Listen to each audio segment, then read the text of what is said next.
Hello everyone, and welcome to another TS production video. My name is Nick, also known as NY404, and today we have Pepper. Hello everyone! So what are we doing today, Pepper?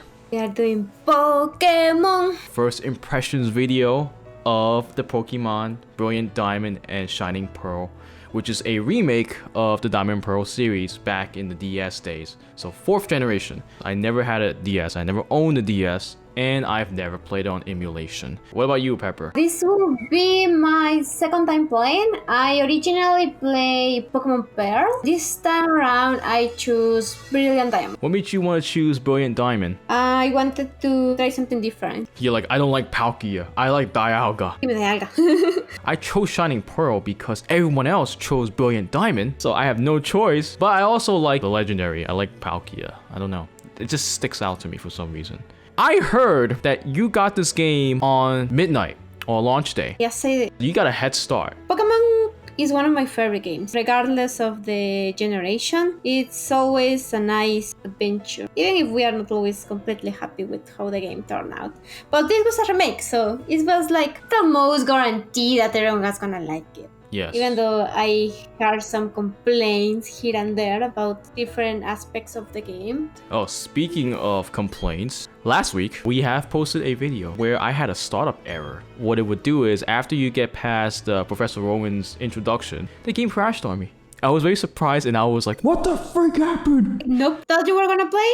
Not today. Does that mean my game's broken? Do I have to report it? Do I have to tell Nintendo about it? Do I have to tell Game Freak about it or the Pokemon Company? Luckily, after a restart, everything played out as normal. Glad that was fixed. So, who did you pick as your starter? Water Penguin! So Piplup. It's just so cute and adorable! And the final evolution is very elegant.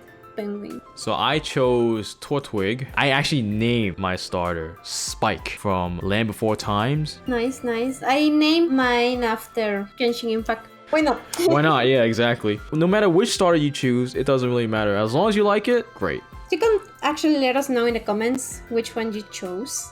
So one thing I want to briefly mention is the overall game difficulty. Do you think this game is too easy, too hard, or just the right amount? At first, it felt a bit too easy because of experience share. You know, it's a lot easier to grind, to level up your Pokemon, but because of the way I'm playing, once I reached the 3rd gym, it started to get a bit more difficult because I was essentially just focusing on my starter. And the other Pokemons I have been training was just to evolve them to complete the Pokédex. So I really didn't have a party, I just have my starter. If you have a set party, then it's probably gonna be some medium difficulty or easy if you went grinding really hard. And it also depends on which starter you choose. Yeah, speaking of the game's difficulty, like as I've made it to the Hearthhome City, so far the game difficulty has been easy for me. And like you've mentioned already, I think the EXP share is the biggest factor. Every Pokemon now has a chance to level up, and there's no option to turn this thing off. So for example, if I'm just like catching Pokemon, I get EXP. If I'm grinding, I get EXP. Everyone gets EXP. Or if you even go to the Grand Underground, where there are better and stronger Pokemon, you get more EXP as well. Leveling up is so easy in this game. In my experience, I really do think this game has been dumbed down just a little bit. But it's not a bad thing, because if you're like a Pokemon collector like us, then I think it's fine.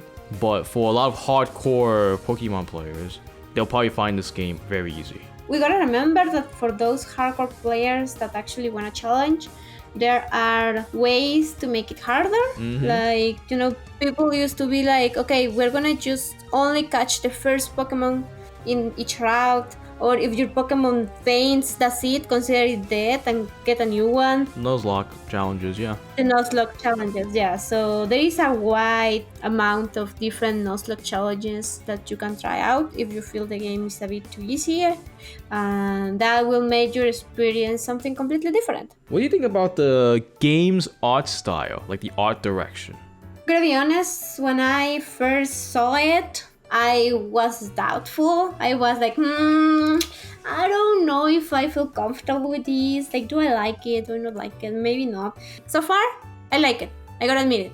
They won me over. It's a nice change from the originals to this. What about you? What do you think?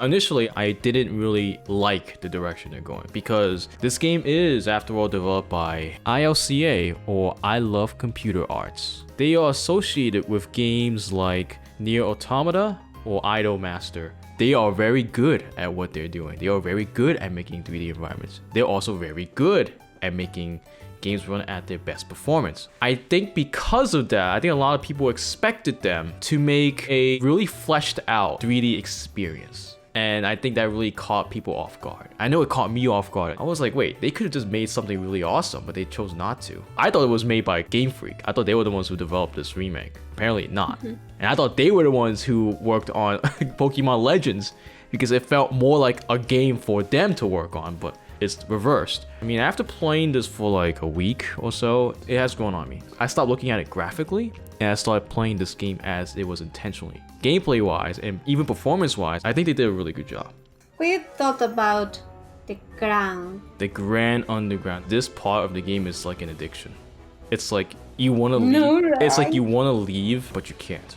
And you can find Yes. some rare items. You can find some rare statues. It's all fun, you know. It really does take up a lot of your time away, and you totally forget you're playing Pokemon. It's like a different game. I love dig with strangers part. It's really fun to just run around the underground, finding spots to dig stuff with people. I think the most people I have seen in the underground was like 5 people just digging along with me. And it was fun. It was really nice because if you do it with more people, you get a higher chance of actually getting something rare, and it's quite different from what I remember art style wise. And one of my favorite parts is actually, you know, seeing the Pokemon run around in the small caves. Oh yes, the caves and the terrain, they're like the perfect grinding spots too. If you really want to like overlevel yourself, you can go there. And if you want to catch Pokemon now not available on ground, this is where you will find a lot of the National Dex Pokemon in the Grand Underground. So it's a great place to be. There's also something called Super Contest where you can actually dress up your characters. I think for me, I have a tuxedo. We have a dress. At that part of the game, you get 2 different sets of clothes. One is the tuxedo or the dress that your mom gives you, and the other one is for the people who got the order bonus. So if you haven't and you forgot to get your bonuses, go do it right now because you get free clothes. And they're actually really nice. Beyond that, something important in the contest is the making of Poffins. I actually quite enjoy the cooking part and the feeding part of the muffins, but you do need to get a good amount of materials, which is the berries, and I do not like planting berries that much because I always forget where I left them. I am terrible at cooking Poffins because I realized you're not supposed to use multiple berries of the same kind. Otherwise, you're gonna get a foul Poffin all the time. It's a process. You gotta make sure it doesn't overflow. You gotta make sure it doesn't burn. You gotta make sure you don't spin too fast. It's like cooking in real life, but 10 times more complicated if you didn't know beforehand. Because I have like 10 foul Poffins. They're all bad, so I cannot feed them at all. And if I do, I think my Pokemon team will hate me. Yeah, we had a completely different experience because Nick won all his contests, I didn't. And Nick won all his Poffins, but I didn't. I know. Don't be like me. And I really love Super Contest because it's almost like a mini rhythm game. And I love rhythm games. I'm bad at streaming games, but I'm good at cooking Poffins. Yeah, speaking of that, you can do Super Contests online as well. So if you have friends to play with, you can do Super Contests with each other. Digging too. Digging too. But yeah, I think that's everything. I mean, this is where we kind of just left off. I'm at Half Home City. And Peppers, where are you right now? I'm just in the underground right now. I no longer remember what the outside world looks like. Yeah, she's never leaving. She's never leaving the underground. But yeah, overall, yeah, I think so far the game has been pretty good. It's gonna keep me playing for the next 2 months at least until the next game comes out. How about you, Pepper? Definitely gonna keep playing this for a while. But yeah, that's it. That basically concludes our first impressions of Pokemon Brilliant Diamond and Shining Pearl. So, question for the audience, what do you guys think about this game? Do you like it? And what's your experience so far? Let us know in the comments below. And in the next coming days, we'll probably do a full review on this game. Keep an eye out for that one. Thank you for watching, and as always, if you like this type of content, feel free to like, comment, and subscribe. If you want to see more Pokemon Brilliant Diamond and Shining Pearl tips and shorts, check out our playlist on the screen or the link in the description. We appreciate it, and we'll see you in the next one. See you in the next video.